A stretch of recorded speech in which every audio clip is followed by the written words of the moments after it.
Dear ladies and gentlemen, we are in the wilderness and we'll be hearing whispers.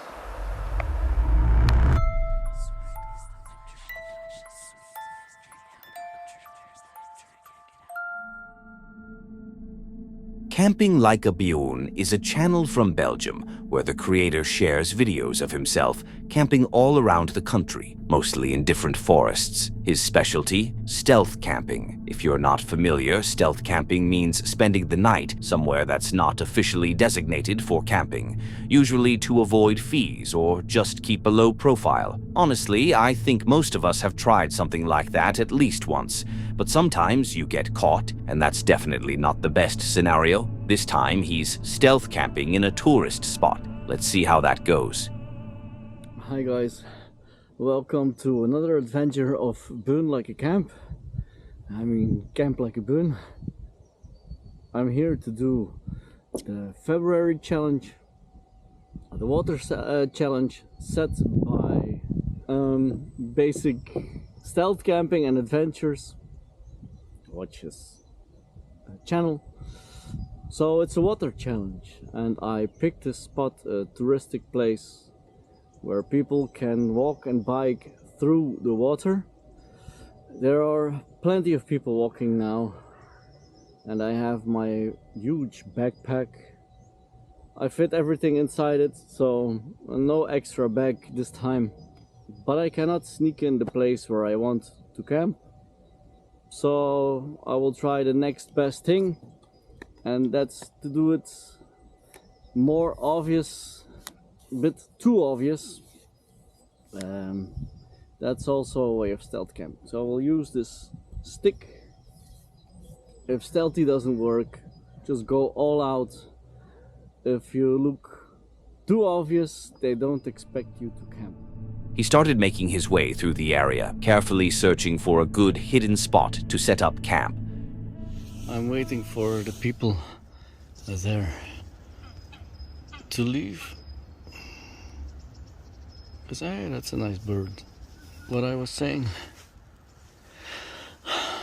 I'm waiting for those people to leave, because in that forest behind them is where I'm going to set up camp. They're slowly leaving. They're taking pictures of the swans.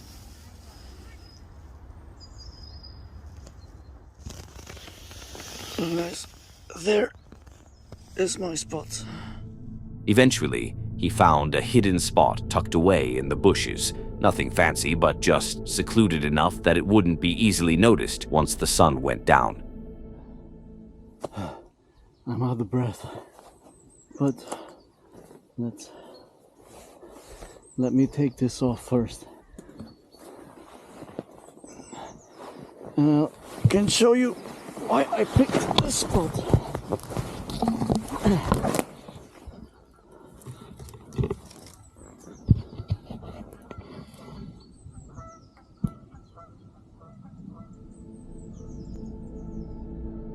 He got to work setting up his hammock, getting everything in place for the night. After that, he lit a small fire to cook himself some food, which, honestly, might not have been the smartest move considering the whole point of stealth camping is to not draw attention.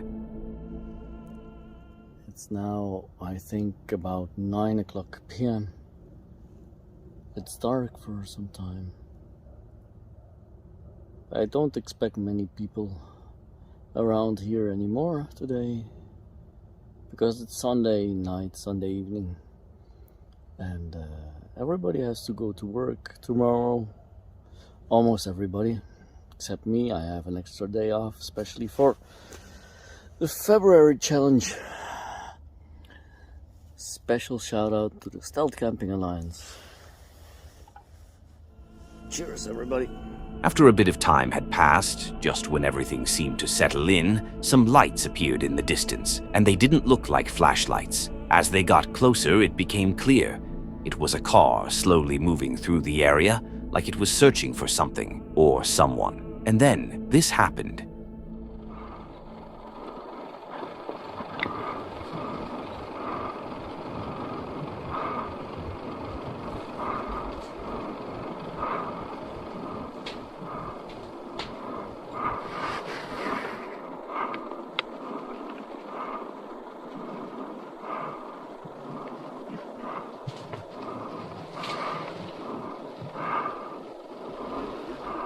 Alsjeblieft.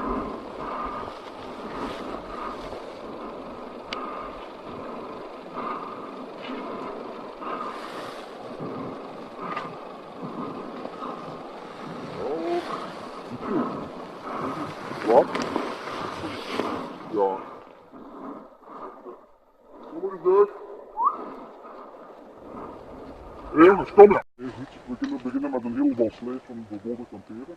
Ja. Gewoon vuurschoten verboden op de mijn bosweg. Dus het zal een heel gestresseerd proces vertaald kunnen worden in de natuur.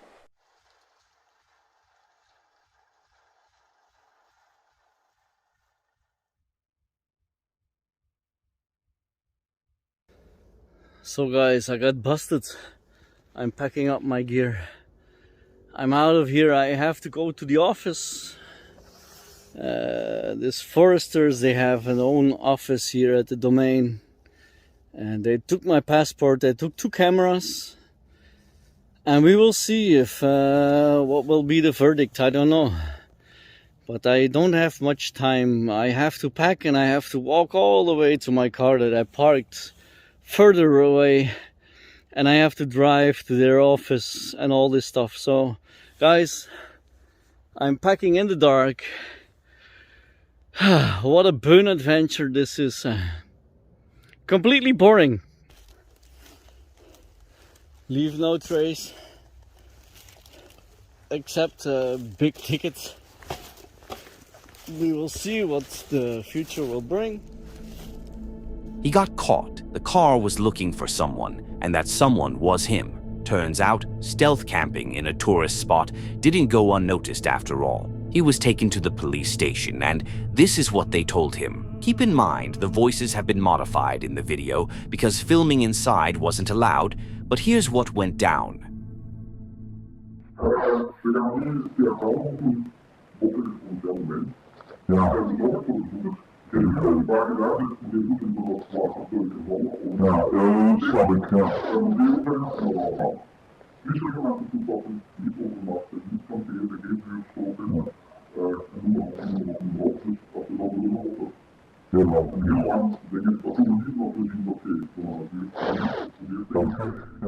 Well, luckily for him, the police were understanding and decided to let him go with just a warning. But honestly, there's definitely a lesson in all of this. If you're set on going stealth camping, at least try not to draw attention to yourself. Starting a fire, especially in a public or tourist-heavy area, is basically asking to get caught. No, it's not the end of the world, but you can end up with a hefty fine for multiple violations, or in some cases, even face jail time. It's just not worth it. Paying a small camping fee is way cheaper and way less stressful than dealing with fines or explaining yourself to the police in the middle of the night. Luke is an outdoor adventurer whose YouTube channel is all about camping gear reviews and showing that gear in action during his own adventures in various forests. The quality of his videos is insane. Sometimes it honestly feels like you're watching a movie. Plus, they're always super relaxing to watch. But, as you've probably guessed, this video is a little different, and definitely not as chill as the others. This time, Luke's heading out top, camping deep in a remote forest, miles from any sign of civilization. For this adventure, everyone, we are out here in a section of the green forest. There are roots, rocks, and fallen trees everywhere, and everything is super slick. That's because everything here is soaking wet. This is the 3rd week straight of solid rain. There's water literally dripping from everything at the moment. What I need to do first, folks, is figure out exactly where I'm going to stay tonight. I have a tarp set up for this trip. I'm thinking this tree to this tree, with the tarp going this way. The ground here is somewhat level, more so than anything else. It's not perfect, but it will certainly do. This area here is a perfect example of real-world off-trail camping. This is what it's like. Nothing's flat, nothing's even. There's roots and rocks all over the place.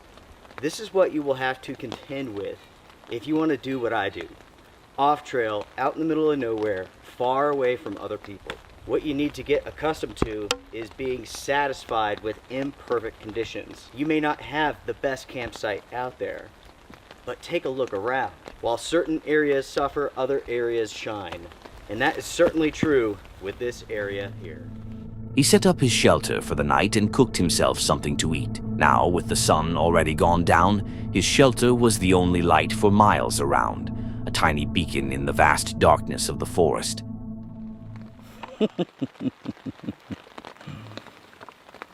Good times. How do you all like to cook when you're out backpacking? Comment down below. By the way, there's no right or wrong answer.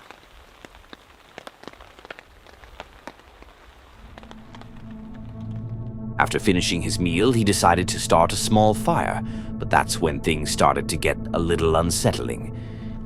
They are a pain to get going though. I've had to light these, relight, light again. But now they're finally taking off.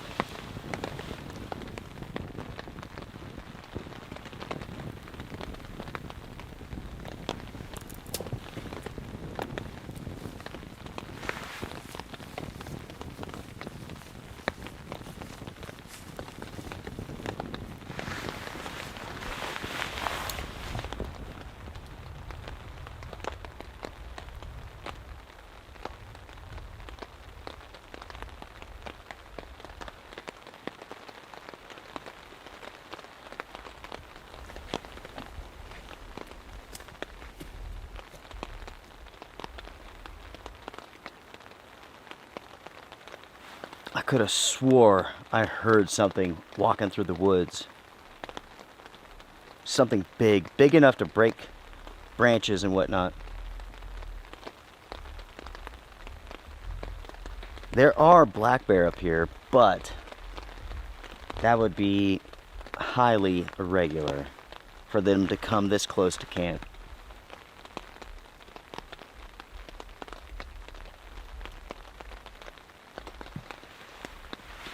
I definitely heard something though. I just don't know what. He couldn't quite figure out what it was, so he tried to brush it off, but the sounds just kept going, refusing to let him ignore them.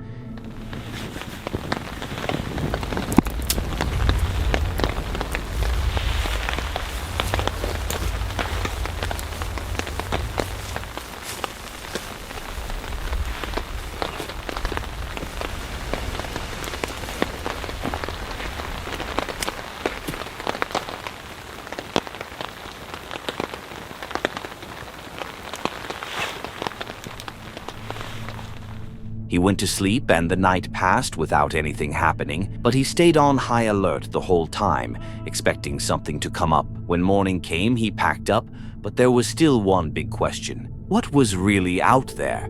You can clearly hear footsteps really close. Could it have been a deer or a bear? Honestly, it's hard to say. He even shined his flashlight straight at where the sounds were coming from. But there was nothing there, and trust me, you'd definitely notice the size of a deer or a bear. Could it have been something smaller, like a fox? To me, those footsteps sounded heavy, like something big, so I don't think it was a fox. So what was it? A ghost? Well, that's the exciting part about videos like this. You never really know what's out there. Stay aware and keep your guard up. Let me know what you think it might have been in the comments. And hey, if you like these kinds of videos, why not hit subscribe? It's free and you can always change your mind later, though I have a feeling you won't. Jenna is a girl who loves the wilderness so much that she made a whole channel dedicated to her camping adventures in the forest. Her videos are super relaxing and totally different from those creepy channels where every single episode has some kind of spooky encounter. I won't even name them. Anyway, this time she picked a beautiful spot on Crown Land for a bushcraft camping video. So I'm out here on Crown Land and I'm going to do a little bit of a bushcraft camp out today. I have my backpack with my sleeping kit and my cooking kit. I have my tarp and some pegs, and I have the forest all to myself. I brought my buddy Herb with me to keep me company. You might remember Herb from our bike tour on the Icefields Parkway. he's gonna be keeping me company while I'm out here alone in the woods. The river's definitely not frozen yet, so I'm walking over these logs to get across because there's a couple dead trees over there that I'm looking at taking down.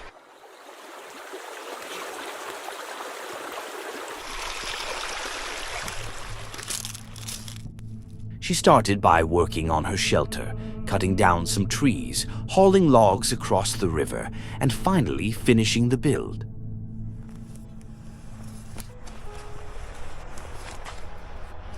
I'm basically just tying a clove hitch around the pegs before I nail them into the ground.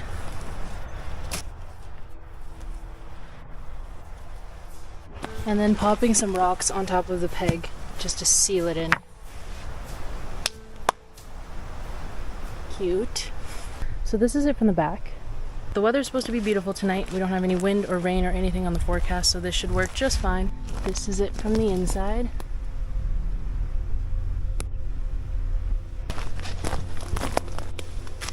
Want to get Herb all cozy in there.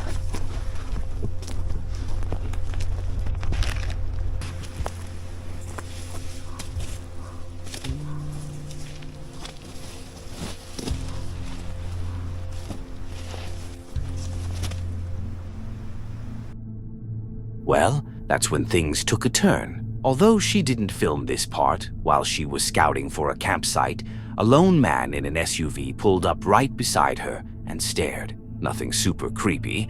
Maybe he was just checking out the area, so she didn't react or record it, and he drove off. But then, while she was building her shelter, he showed up again, just staring at her before leaving once more. By this point, she was starting to feel uneasy. The scary part came when he returned a third time, stopped near her, stared again, and then left. That's when she realized something wasn't right with this guy. She decided to pack up and get out of there.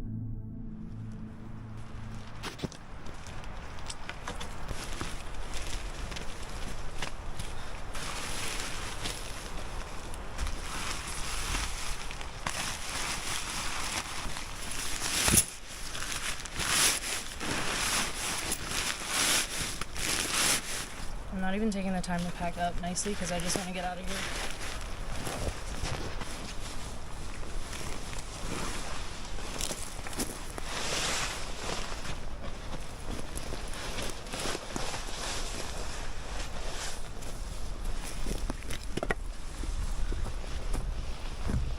Okay, goodbye to the campsite that once almost was.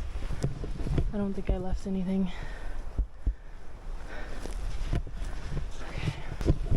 Barely got everything in my bag because I didn't fold everything properly. I'm just trying to get out of here. I have half my stuff in my food bag. It's gonna be okay. He's not here right now. This is where he pulled out to, and he literally took a look at me and turned around and pulled out. But I know it was the same car. It was like a white SUV with a bag over the back of his window, and he turned around and I saw that same bag.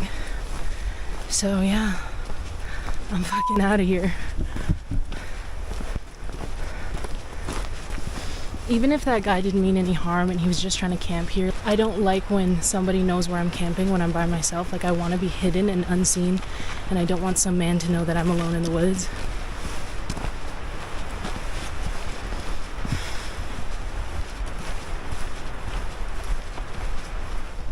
I'm coming back to my van. Okay. Back of the van. That was a mad dash. Luckily it's not dark out just yet, so I'm gonna head home. I don't like driving in the dark, but even in the van, I don't really want to sleep out here.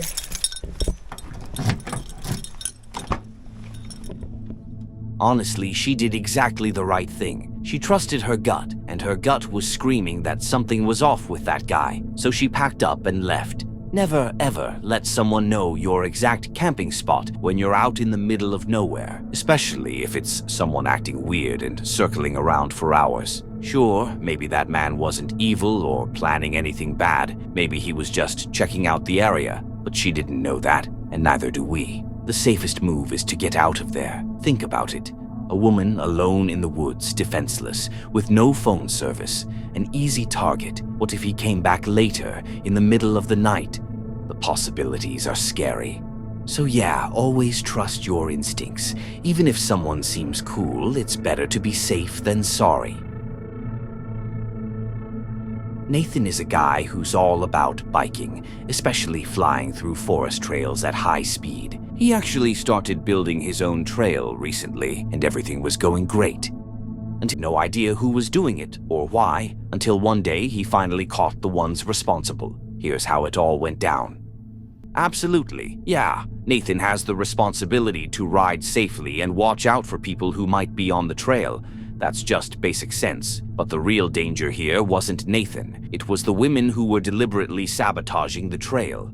But imagine someone else saw his posts on Instagram, got excited to try the trail, and didn't know about the dangers. If they crashed, who's really at fault? Definitely not Nathan. He had permission and was riding responsibly. The blame would fall on those who made it dangerous on purpose. Sabotaging a trail like that isn't just childish. It could be criminal. These people aren't protecting nature. They're putting real lives at risk. This TikTok user was out walking through the forest on a beautiful day, just enjoying a peaceful hike along the trail. He eventually came across a cave, but that wasn't the creepy part. What happened after that is where things took a strange turn.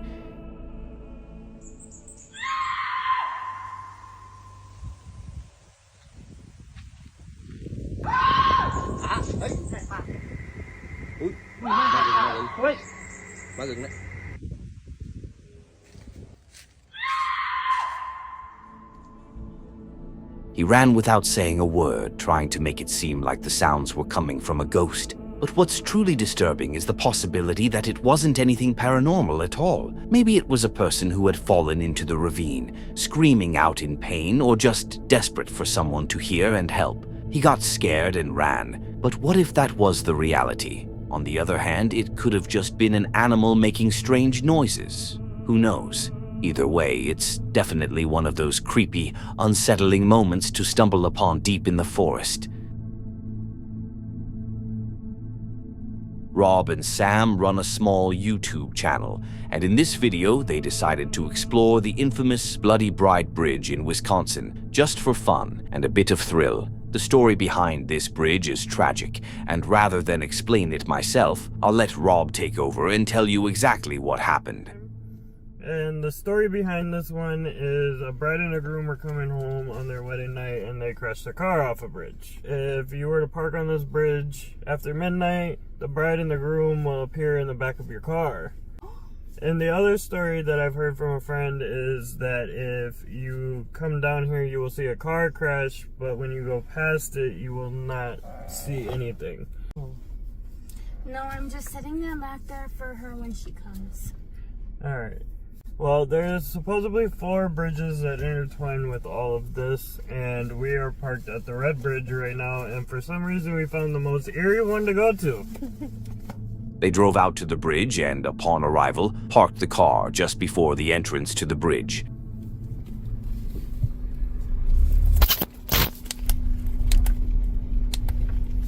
Probably wanting us to get out of here.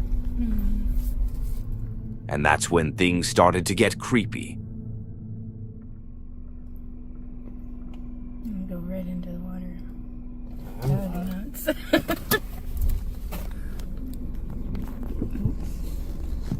There's a car.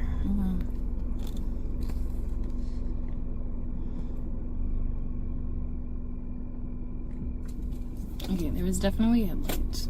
You saw that, right? You Yeah, can't go anywhere else. Headlights. There's no headlights. Where'd they go? There's no headlights. There's definitely somebody just driving down here. Yeah.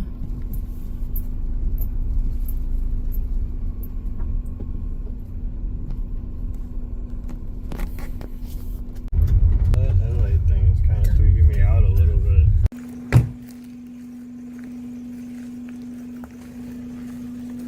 feel like I need to shut my car off.